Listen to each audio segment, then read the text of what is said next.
8th one, fill in the blank with suitable article ಅಂತ ಹೇಳಿದ್ದಾರೆ. Article ನ ನೀವು ಯೂಸ್ ಮಾಡಬೇಕು. ಓಕೆ, ಈ ಸೆಂಟೆನ್ಸ್ ಗಳು ಕೂಡ ನಿಮ್ಮ ಟೆಕ್ಸ್ಟ್ ಬುಕ್ ಇಂದಾನೆ ಕೇಳಿರುವಂತದ್ದು.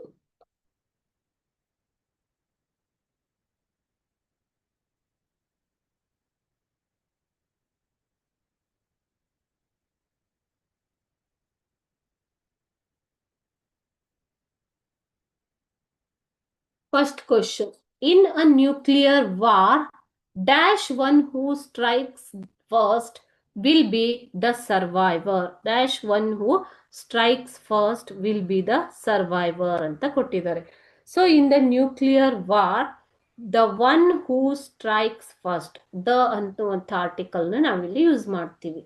The one who strikes first will be the survivor.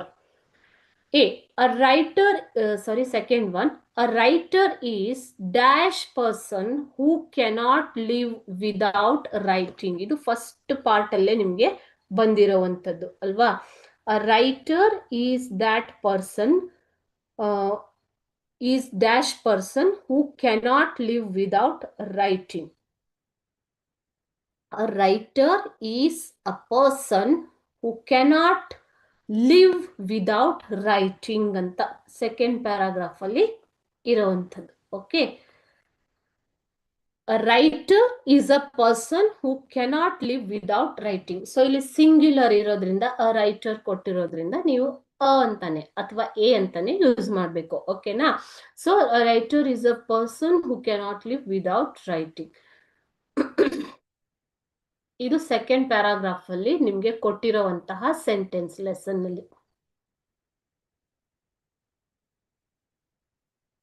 Articles means what children? Article ಬಗ್ಗೆ ಹೇಳ್ತೀನಿ. A and the are the articles. Okay, so we use a to indicate a single thing, singular form. Okay, so before the consonant only we use the article a. Okay, ಅಂದ್ರೆ ಯಾವ word consonant ಇಂದ, ವ್ಯಂಜನದಿಂದ ಶುರು ಆಗುತ್ತೋ, a E I O u ಬಿಟ್ಟು ಬೇರೆ ಒಂದು letter ಇಂದ ಶುರು ಆಗುವಂತಹ ವರ್ಡ್ ಹಿಂದ್ಗಡೆ ಏನ ಯೂಸ್ ಮಾಡ್ತೀವಿ. ಸೊ ಸಿಂಗ್ಯುಲರ್ ಆಗಿರ್ಬೇಕು, ಅದು ಏಕವಚನದಲ್ಲಿ ಇರಬೇಕು. ಆನ್ ಅನ್ನ ನಾವು ಯಾವಾಗ ಯೂಸ್ ಮಾಡ್ತೀವಿ? Before A E I O U. So ಯಾವುದೇ word A E I O U ಇಂದ ಸ್ಟಾರ್ಟ್ ಆದ್ರೆ ಸೊ ಅದ್ರ ಹಿಂದ್ಗಡೆ ನಾವು ಏನ್ ಯೂಸ್ ಮಾಡ್ಬೇಕಾಗತ್ತೆ? ಆನ್ ಅನ್ನೋದನ್ನ ಯೂಸ್ ಮಾಡ್ಬೇಕಾಗತ್ತೆ. ಓಕೆ, ಸೊ ಮಿಕ್ಕಿರುವಂತ ಸಿಚುವೇಶನ್ ಅಲ್ಲಿ ದ ಅನ್ನೋದನ್ನ ಯೂಸ್ ಮಾಡಬೇಕಾಗತ್ತೆ, which indicates the prominent word. Okay, prominent word ಇದ್ದಾಗ ದ ಪ್ರೆಸಿಡೆಂಟ್ ಈ ತರ. ಓಕೆ, ಮುಖ್ಯವಾದ ಶಬ್ದಗಳು ಅಲ್ಲಿ ನಾವು ದ ಅನ್ನೋದನ್ನ ಯೂಸ್ ಮಾಡ್ತೀವಿ. ಓಕೆನಾ. ಇಲ್ಲಿ ಒನ್ ಅನ್ನೋದು ಇದ್ರೂ ಕೂಡ ಒನ್ ಅನ್ನ ವ ಅಂತ ಉಚ್ಚಾರ ಮಾಡ್ತೀವಿ ಅಲ್ವಾ. ಓ ಅನ್ನೋ ಉಚ್ಚಾರ ಬರೋದಿಲ್ಲ.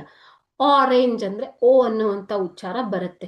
ಸೊ ಅದು ಪ್ರೊನೌನ್ಸಿಯೇಷನ್ ಮೇಲೂ ಕೆಲವೊಂದು ಸಂದರ್ಭದಲ್ಲಿ ಡಿಪೆಂಡ್ ಆಗತ್ತೆ ಮಕ್ಳೇ. ಓಕೆ.